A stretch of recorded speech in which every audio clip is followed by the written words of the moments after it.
Hi all, today's topic is all about Accenture work from home reimbursement.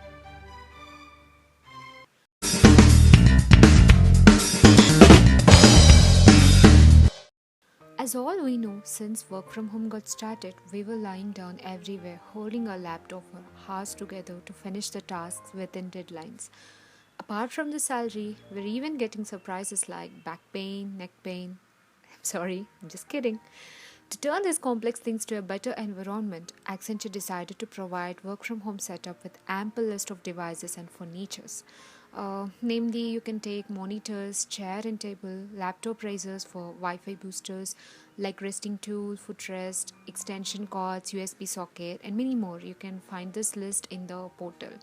And now, after taking a look on this list, what we have to do is pick up the items that you're willing to buy and make a list along with the price, because if you make the price, then only you will get to know the idea how much you're buying, that is below 18,000 or not.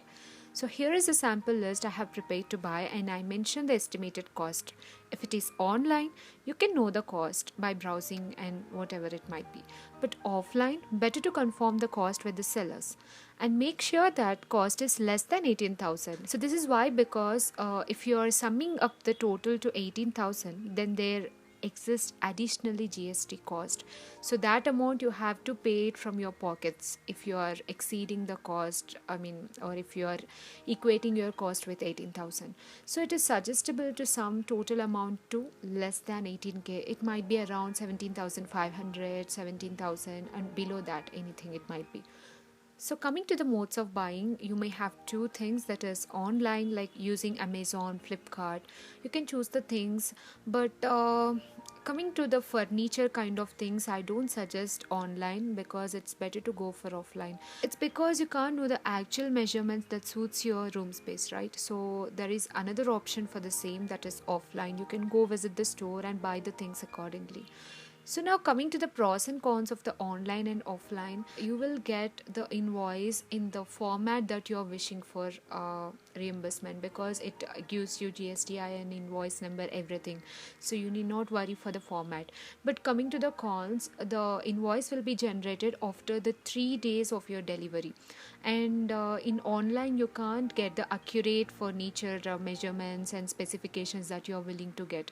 So coming to the offline, in offline everything is fine, but you will be having cons with the invoice. Okay, most of the sellers are not providing the bill or the invoice with the GSTIN. They don't give you the actual format that is needed right now for us. So these are the pros and cons of offline and online buying.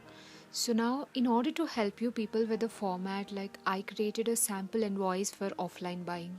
The format is not mandatory, but the parameters I mentioned in this invoice should exist. Okay, so let me highlight while explaining.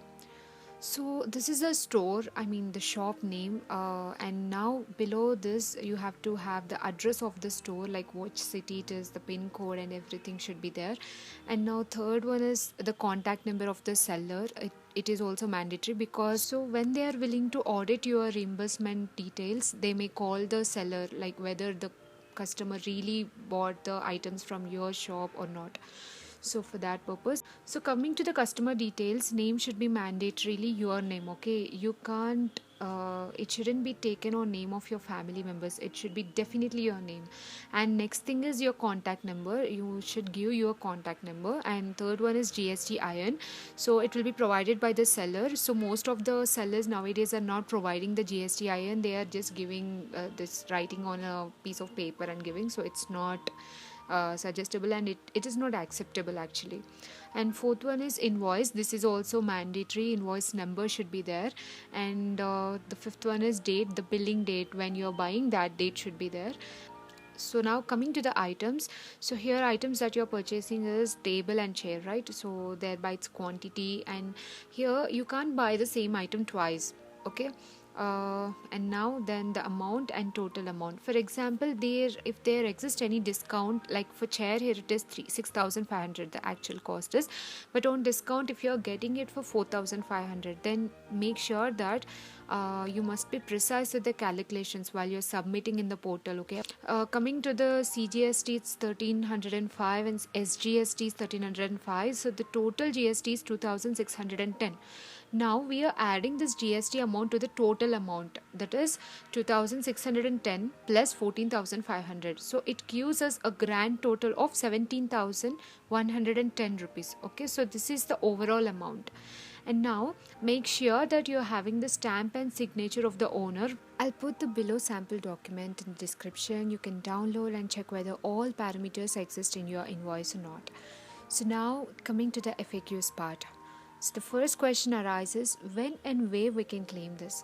So the answer is, it's only available from 1st to 10th of every month.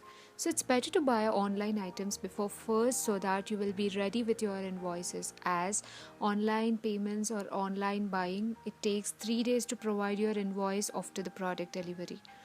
And now where we can claim this? It is in the portal where you uploaded all your form details, tax details. I'm making it anonymous because it may create some confidential issues like that, so I'm going with it. So there under reimbursement tab you can claim this. So the second question is it good to pay the liquid cash? I say absolutely no. Make sure you're making an online transaction even to the offline seller, so that you will be left with a piece of proof for your transaction. And you can opt for net banking, Google Pay, Phone Pay, Paytm, whatever it may be, but make sure that you are doing the online transaction only, online payment. Okay. And the third question is, can we buy same item twice? It's not acceptable to buy same item twice. See, even it leads to cancellation of your reimbursement. There is nothing surprise in that. They may do it so make sure that you're not buying the same item twice. Okay. And the fourth question is, in EMIs, is it possible to buy? Yeah, you can buy the things in EMIs. Okay, it is, but make sure you're noting down the transaction IDs for the same. Yeah, feel free to ask more questions through the comment section. We must help each other to sort out the things quickly. So everyone face problems with their new joining, and these are the things that I come to know from my friends, colleagues. So no issues. Just drop your doubts to the comments, and I will answer them as soon as possible. And don't forget to subscribe and share to the new joiners who needs this info. Okay? Yeah. Thank you. Bye bye. Take care.